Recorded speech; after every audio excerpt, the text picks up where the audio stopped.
Welcome to the Bible in a Year, Old and New Testament Bible Reading Plan for 2025, Audio Edition. April 20th, 1 Samuel chapters 30 and 31, and Luke chapter 17, verses 20 to 37. 1 Samuel chapter 30.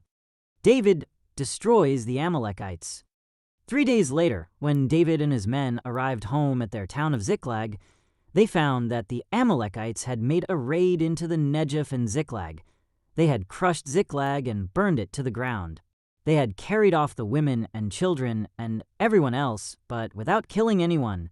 When David and his men saw the ruins and realized what had happened to their families, they wept until they could weep no more. David's 2 wives, Ahinoam from Jezreel and Abigail, the widow of Nabal from Carmel, were among those captured.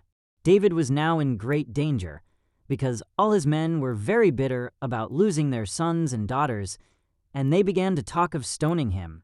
But David found strength in the Lord his God. Then he said to Abiathar the priest, "Bring me the ephod." So Abiathar brought it. Then David asked the Lord, "Should I chase after this band of raiders? Will I catch them?" And the Lord told him, "Yes, go after them. You will surely recover everything that was taken from you." So David and his 600 men set out, and they came to the brook Besor. But 200 of the men were too exhausted to cross the brook. So David continued the pursuit with 400 men. Along the way they found an Egyptian man in a field and brought him to David. They gave him some bread to eat and water to drink. They also gave him part of a fig cake and 2 clusters of raisins, for he hadn't had anything to eat or drink for 3 days and nights. Before long his strength returned. "To whom do you belong, and where do you come from?" David asked him. "I am an Egyptian, the slave of an Amalekite," he replied. "My master abandoned me 3 days ago because I was sick. We were on our way back from raiding the Kerethites in the Negev, the territory of Judah, and the land of Caleb, and we had just burned Ziklag. Will you lead me to this band of raiders?" David asked. The young man replied, "If you take an oath in God's name that you will not kill me or give me back to my master, then I will guide you to them." So he led David to them, and they found the Amalekites spread out across the fields, eating and drinking and dancing with joy because of the vast amount of plunder they had taken from the Philistines and the land of Judah. David and his men rushed in among them and slaughtered them throughout that night and the entire next day until evening. None of the Amalekites escaped except 400 young men who fled on camels. David got back everything the Amalekites had taken, and he rescued his 2 wives.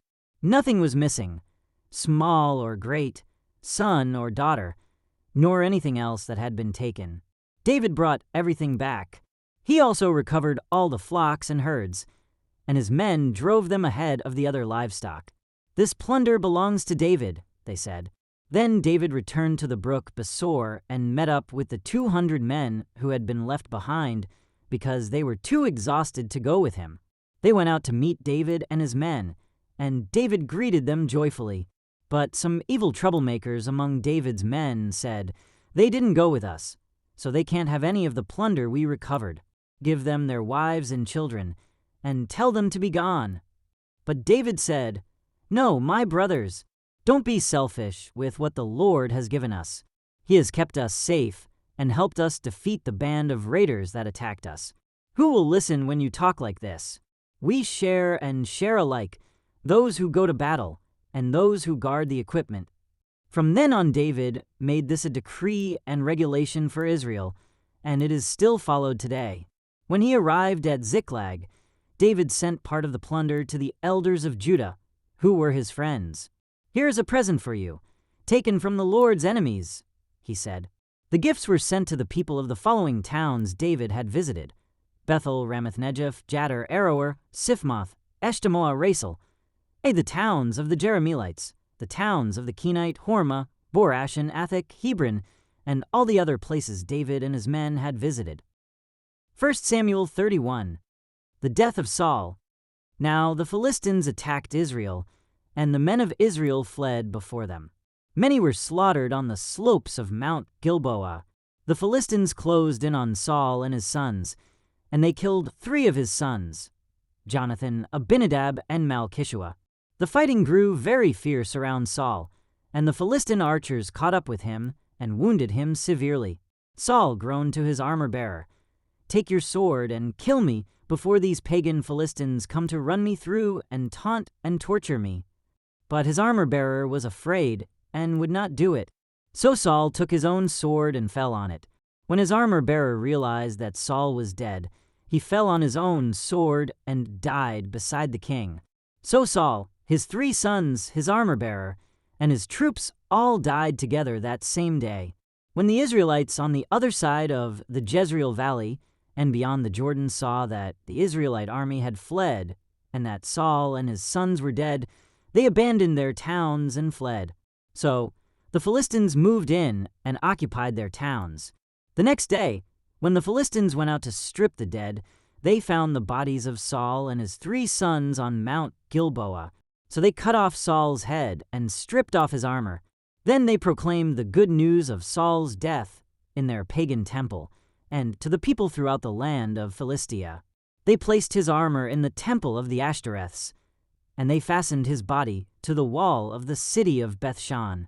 But when the people of Jabesh-Gilead heard what the Philistines had done to Saul, all their mighty warriors traveled through the night to Bethshan and took the bodies of Saul and his sons down from the wall. They brought them to Jabesh, where they burned the bodies. Then they took their bones and buried them beneath the tamarisk tree at Jabesh, and they fasted for 7 days. Luke 17, verses 20 to 37. The coming of the kingdom. One day the Pharisees asked Jesus, "When will the kingdom of God come?" Jesus replied, "The kingdom of God can't be detected by visible signs. You won't be able to say, 'Here it is,' or 'It's over there.' For the kingdom of God is already among you." Then he said to his disciples, "The time is coming when you will long to see the day when the Son of Man returns. See, but you won't see it. People will tell you, 'Look, there is the Son of Man,' or 'Here he is,' but don't go out and follow them. For as the lightning flashes and lights up the sky from one end to the other, so it will be on the deity when the Son of Man comes. But first the Son of Man must suffer terribly, and be rejected by this generation. When the Son of Man returns, it will be like it was in Noah's day. In those days, the people enjoyed banquets and parties and weddings right up to the time Noah entered his boat, and the flood came and destroyed them all. And the world will be as it was in the days of Lot. People went about their daily business, eating and drinking, buying and selling, farming and building, until the morning Lot left Sodom. Then fire and burning sulfur rained down from heaven and destroyed them all. Yes, it will be business as usual, right up to the day when the Son of Man is revealed. On that day, a person out on the deck of a roof must not go down into the house to pack. A person out in the field must not return home. Remember what happened to Lot's wife. If you cling to your life, you will lose it, and if you let your life go, you will save it. That night 2 people will be asleep in one bed. One will be taken, the other left. 2 women will be grinding flour together at the mill. One will be taken, the other left. Where will this happen, Lord? The disciples asked. Jesus replied, "Just as the gathering of vultures shows there is a carcass nearby, so these signs indicate that the end is near." Thank you for joining as we read through the Bible in 1 year. This has been day 110.